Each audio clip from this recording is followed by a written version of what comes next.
Hello everybody, this is Ishwararao Kintali working as a PGT Mathematics in Kendriya Vidyalaya number 2, Port Blair, Andaman and Nicobar Islands.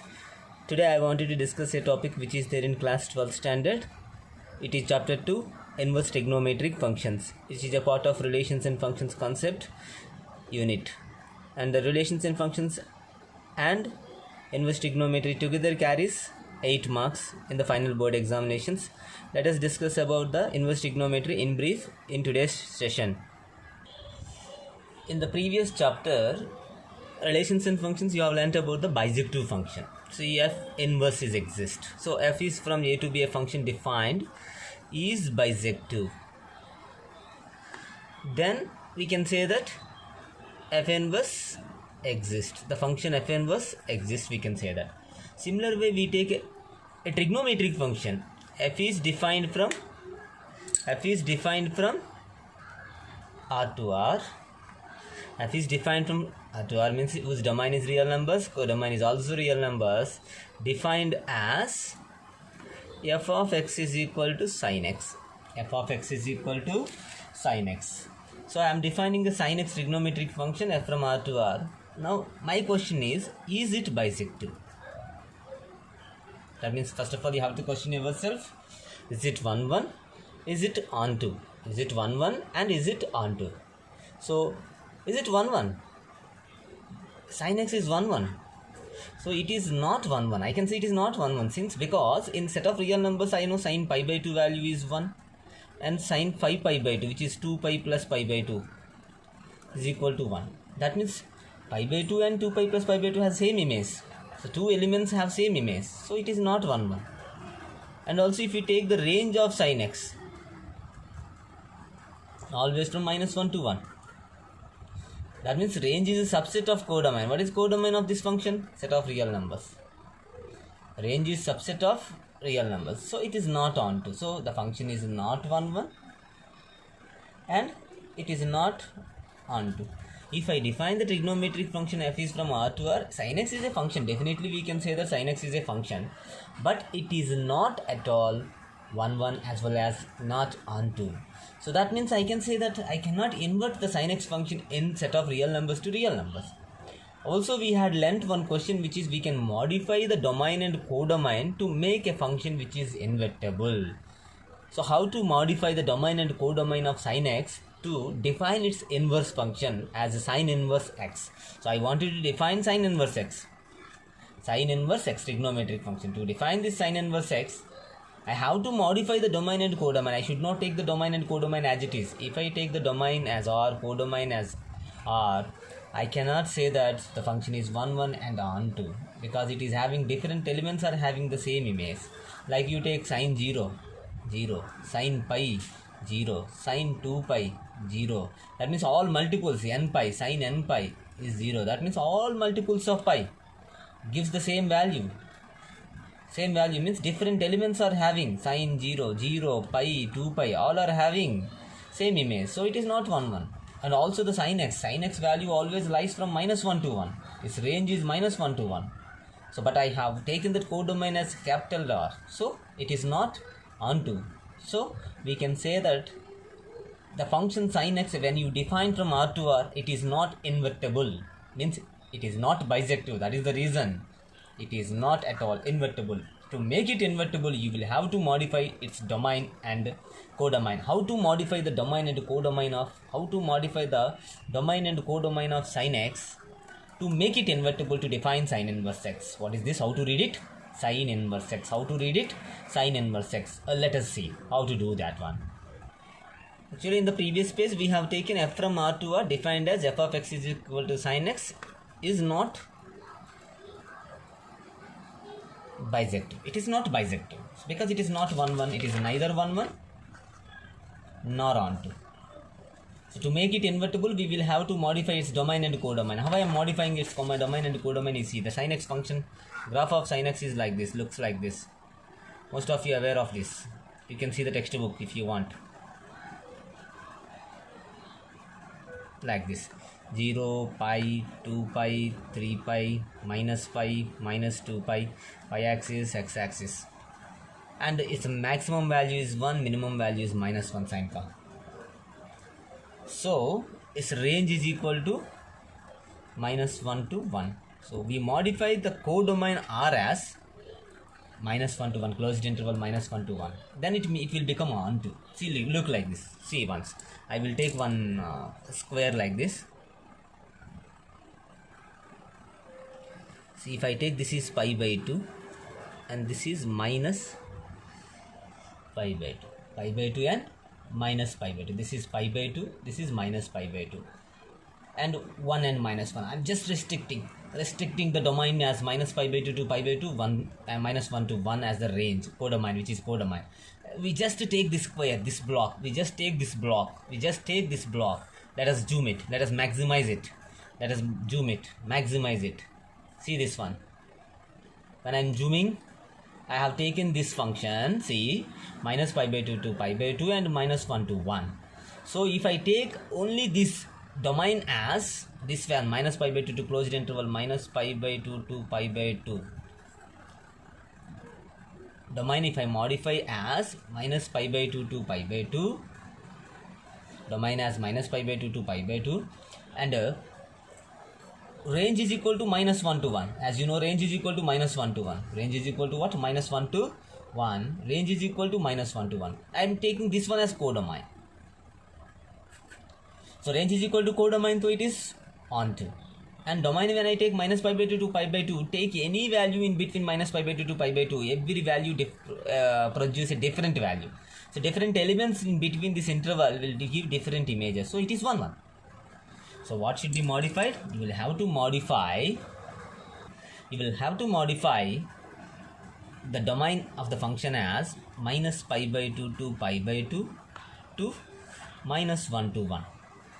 If you modify like this, defined as f of x is equal to sin x is bisective. So let us see this square block. If you see this square block, this square or whatever, it is not square, it is a rectangular shape, I can say. So in this one, so it is 1 1 as well as onto. In this region we can invert the function. You will have to get a doubt now. You'll have to get a doubt why we should take minus pi by 2 to pi by 2 only. Why can't we take this square, this one, this rectangle? Another rectangle also I can draw. So here pi by 2 this is, and this is 3 pi by 2. 3 pi by 2. This time what happened? In this interval also it is 1 1 as well as onto. And one more rectangle. In this 3 pi by 2, 5 pi by 2. In this interval also it is 1 1 and onto. So you take many intervals like that, minus pi by 2 to pi by 2 and 3 pi by 2 to 3 pi by 2 and 3 pi by 2 to 5 pi by 2. In all these intervals the function is 1 1 as well as onto. We can invert it. We can say this function is bijective, we can invert it. But among all those intervals, this interval you see, particularly this interval you see, this is called principal value branch of the required invertible function sin x. Principal value function. We just take a default interval and we define the inverse function in this interval.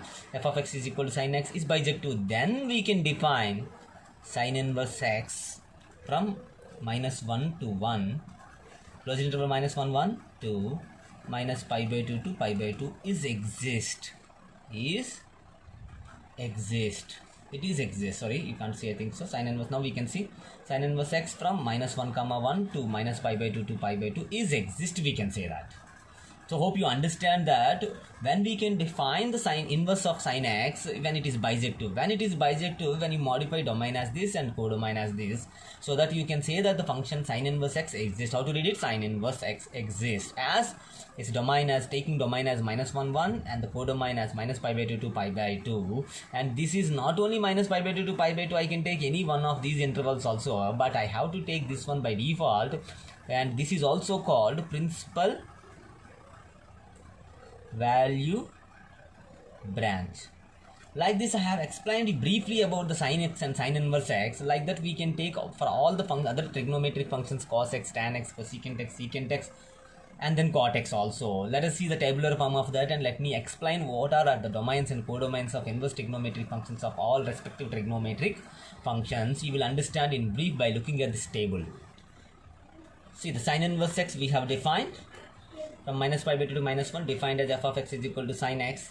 Then f of x is bijective and it is invertible as f inverse x is equal to sin inverse x with domain minus 1 1 and codomain minus pi by 2 to pi by 2.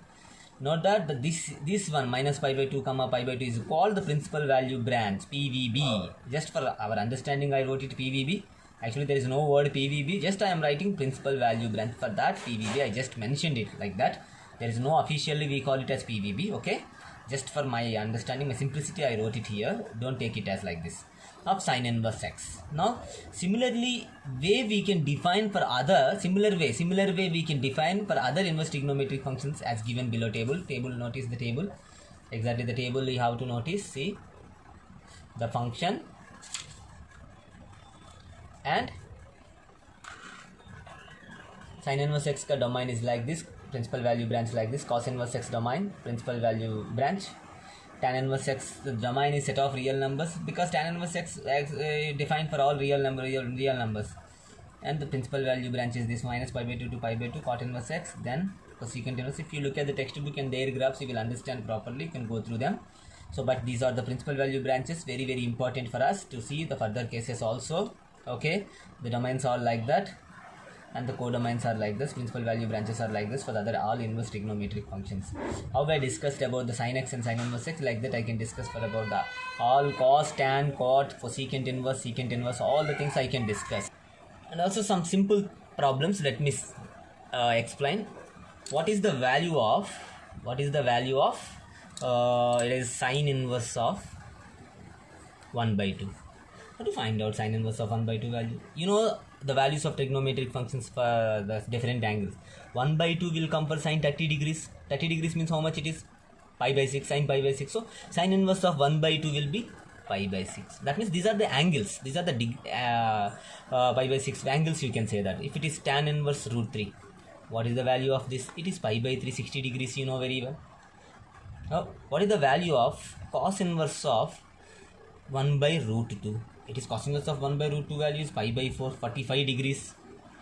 If it is like secant inverse of 2 value, they ask. Just you know that secant inverse of 2 value is secant inverse 2 means 1 by 2. When cos is 1 by 2, pi by 3. So secant inverse 2 will be pi by 3. Like that, these values we can write. Certain values we can write. But the thing is, when they give negative values, sin inverse of minus x. What is sin inverse of minus x?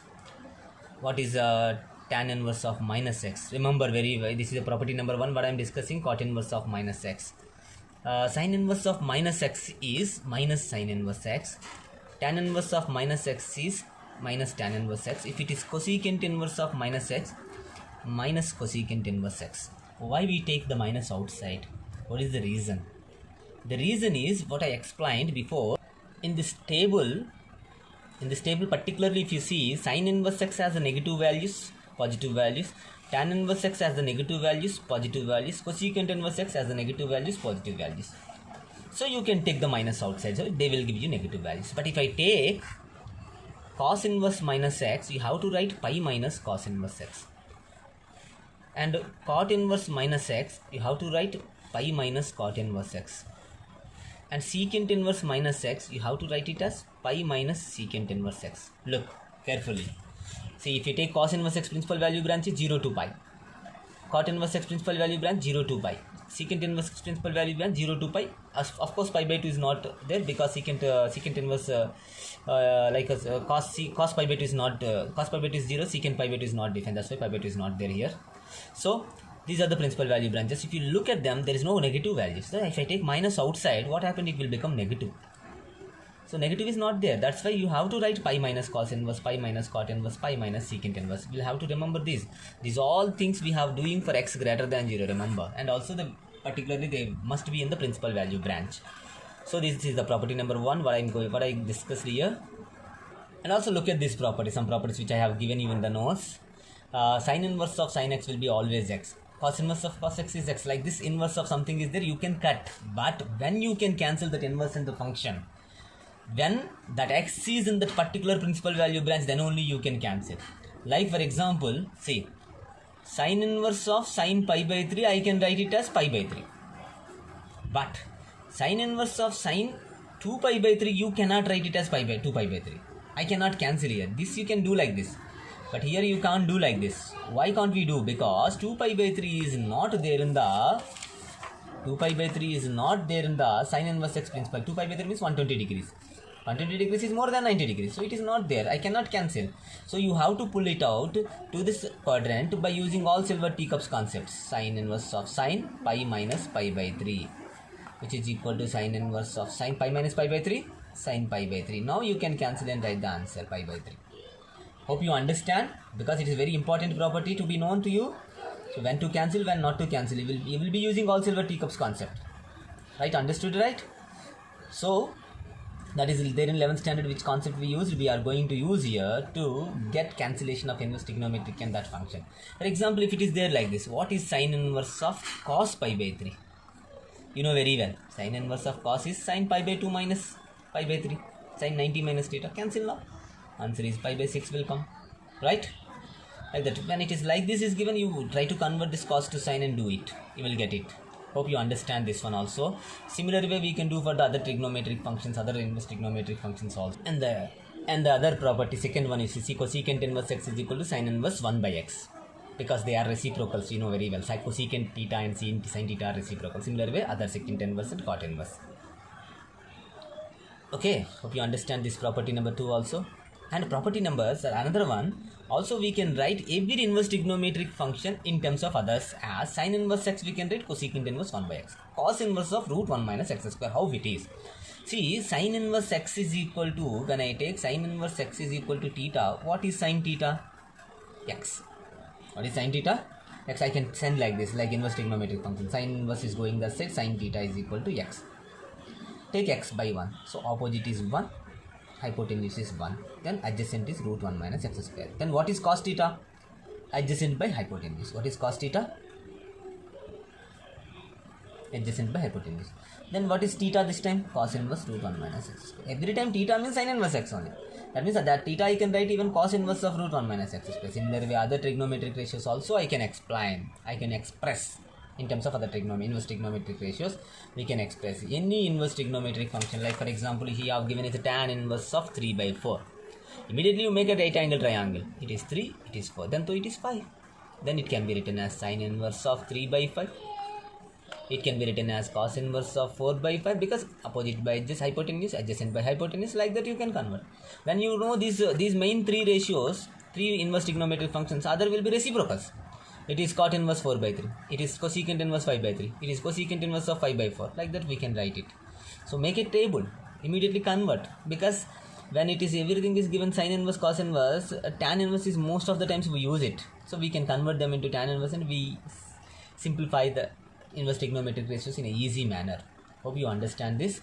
And we will see the more detailed explanation about this inverse trigonometric functions and some more properties and some problems related to this in the next session. In the next video you can see that. Thank you very much everyone.